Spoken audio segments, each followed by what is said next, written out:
अवधूत चिंतन श्री गुरुदेव श्री स्वामी समर्थ महाराज की जय. नमस्कार मित्रांनो, आज आपण श्री गुरुचरित्रातील अध्याय 11 पाहणार आहोत. या अध्यायात श्रीपाद श्रीवल्लभ यांनी आपल्या भक्तांवर केलेली कृपा आणि भक्तीचं महत्त्व अत्यंत सुंदर रीतीने सांगितलं आहे. एक गरीब ब्राह्मण होता. तो खूप धार्मिक, साधा आणि प्रामाणिक होता. त्याच्या घरी मात्र अत्यंत दारिद्र्य होतं. रोजचं अन्नही मिळणं कठीण होतं.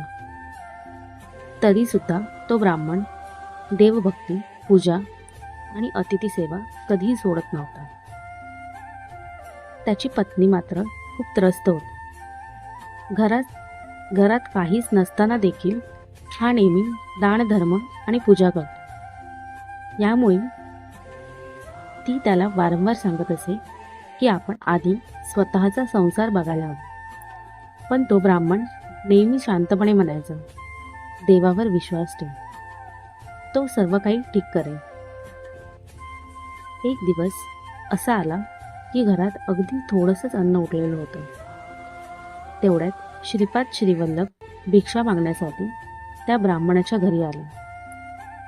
त्या क्षणी त्या ब्राह्मणासमोर मोठा प्रश्न उभा राहिला.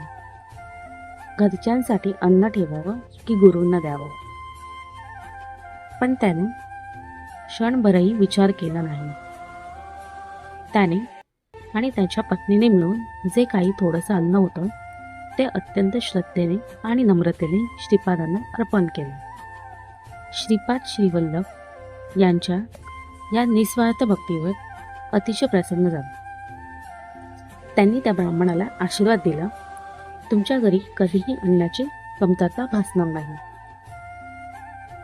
त्या दिवसानंतर त्या ब्राह्मणाच्या जीवनात हळूहळू बदल होऊ लागला. त्याच्या घरात अन्नाची कमतरता राहिली नाही. गरिबी दूर झाली आणि त्यांच्या जीवनात समाधान आणि आनंद नांदू लागला. या कथेतून आपल्याला एक मोठा संदेश मिळतो की खरी भक्ती ही परिस्थितीवर अवलंबून नसते. आपल्या मनातील श्रद्धा, निस्वार्थ सेवा आणि गुरूंवरचा विश्वास हेच सर्वात मोठं धन आहे. जेव्हा आपण पूर्ण विश्वासाने गुरूंना अर्पण करतो तेव्हा गुरु आपली काळजी घेतात आणि योग्य वेळी आपल्याला फळ देतात. म्हणूनच कोणत्याही परिस्थितीत भक्ती सोडू नका. गुरूवर विश्वास ठेवा, कारण गुरु कधीच आपल्या भक्ताला निराश करत नाहीत. व्हिडिओ आवडला असेल तर लाईक करा आणि अशाच भक्तिपूर्ण कथा ऐकण्यासाठी चॅनलला सबस्क्राईब करा. धन्यवाद. श्रीपाद श्रीवल्लभ महाराज की जय. श्री स्वामी समर्थ. श्री स्वामी समर्थ. श्री स्वामी समर्थ. अवधूत चिंतन श्री गुरुदेव दत्त. श्री स्वामी समर्थ महाराज की जय.